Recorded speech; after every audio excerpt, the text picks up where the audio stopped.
Maldives versus Lakshadweep controversy गर्माती जा रही है, जिसके चलते हमारे देश में #बॉयकॉट मालदीव्स ट्रेंड करने लगा। नतीजतन मालदीव्स की सरकार को इस विवाद से किनारा करते देखा जाने लगा। वहां की सरकार ने भारत के प्रधानमंत्री मोदी पर डेरोगेटरी कमेंट करने वाले मिनिस्टर्स को सस्पेंड कर दिया है। इसकी एक वजह यह भी मानी जा रही है कि वहां की इकोनॉमी बहुत हद तक टूरिज्म पर डिपेंडेंट है। आंकड़ों के मुताबिक मालदीव्स में बतौर टूरिस्ट पहुंचने वाले 1/3 लोग भारतीय हैं। ये विवाद कब, कहां और किसने शुरू किया, ये तो पूरी दुनिया जान चुकी है। लेकिन अब लोग ये कहने लगे हैं कि मालदीव्स ने भारत का एहसान भुला दिया है। जी हां, भारतीय सेना के ऑपरेशन कैक्टस को मालदीव्स को याद करने की जरूरत है। क्या था ऑपरेशन कैक्टस? ऑपरेशन कैक्टस के तहत भारतीय सेना मसीहा नहीं बनती तो मालदीव्स के उस वक्त के प्रेसिडेंट की हत्या कर दी गई होती। क्या है पूरा किस्सा, ये जानिए।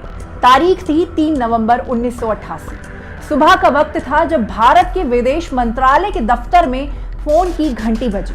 दूसरी तरफ से सूचना दी गई कि मालदीव्स में बगावत की आग जल उठी है।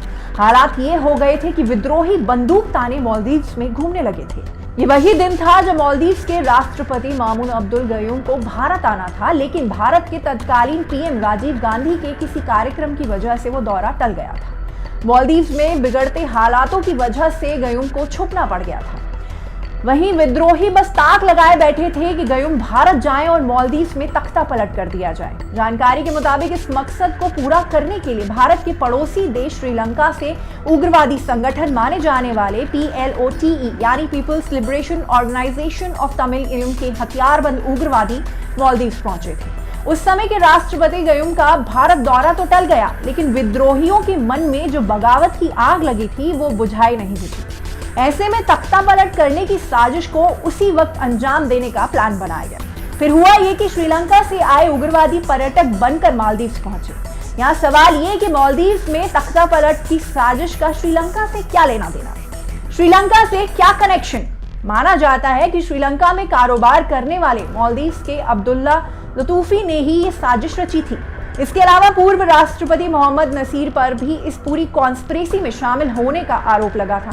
श्रीलंका से आए हथियारबंद उग्रवादियों ने मालदीव्स की राजधानी माले की सरकारी इमारतों को घेर लिया और कब्जे में कर लिया था। देखते ही देखते वहां के सरकारी भवन, बंदरगाह, एयरपोर्ट और टेलीविजन चैनल्स तक उग्रवादियों के कब्जे में थे। वे जैसे तैसे मालदीव्स के तत्कालीन राष्ट्रपति गयूम तक पहुंचने की कवायद में जुटे हुए थे।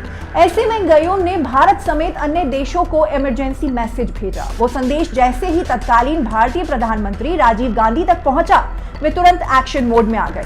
तुरंत ही आगरा छावनी से इंडियन आर्मी की पैराशूट ब्रिगेड के लगभग 300 जवान मालदीव्स की राजधानी के लिए रवाना हो गए थे। 9 घंटे के अंदर ही भारतीय सेना मदद के लिए हुलहुले एयरपोर्ट पहुंच चुकी थी। यह एयरपोर्ट ऐसा था जहां विद्रोहियों का कब्जा नहीं हुआ था। सेना ने उग्रवादियों को ऐसे खदेड़ा।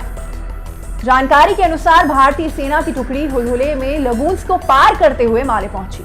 इसी बीच केरल के तटीय शहर कोची से भी सेना को रवाना कर दिया गया था। भारतीय वायुसेना और नौसेना भी एक्शन मोड में आ गई थी। माले के ऊपर मिराज लड़ाकू विमान उड़ान भरने लगे। युद्धपोत गोदावरी और बेतवा भी मोर्चा संभाल चुके थे। माले और श्रीलंका के बीच उग्रवादियों की सप्लाई लाइन को काट दिया गया था। भारतीय सेना को एक्शन मोड में देख विद्रोहियों की हालत खस्ता होने लगी थी। देखते ही देखते भारतीय सेना ने माले के मेन एयरपोर्ट पर भी कब्जा जमा लिया था। राष्ट्रपति गयूम की सुरक्षा पुख्ता कर दी गई थी और उग्रवादियों को खदेड़ने का काम शुरू कर दिया गया था। भारतीय सुरक्षा बलों से बचने के लिए उग्रवादियों ने एक जहाज अगवा कर भागने की कोशिश की, लेकिन अमेरिकन नेवी ने उस जहाज को इंटरसेप्ट किया और भारतीय नौसेना को जानकारी दे दी थी। जिसके बाद गोदावरी से एक हेलीकॉप्टर ने उड़ान भरी। फिर हाईजैक किए गए उस जहाज पर भारतीय मरीन कमांडोज को उतारा गया।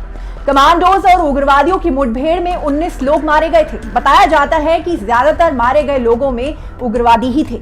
ऑपरेशन कैक्टस को पैराशूट ब्रिगेड के ब्रिगेडियर फारूक बुलसारा ने लीड किया था। भारतीय सेना ने महज 2 दिन में ही ऑपरेशन को खत्म कर दिया था। कई बड़े देशों ने भारत के इस काबिले तारीफ काम की सराहना भी की थी।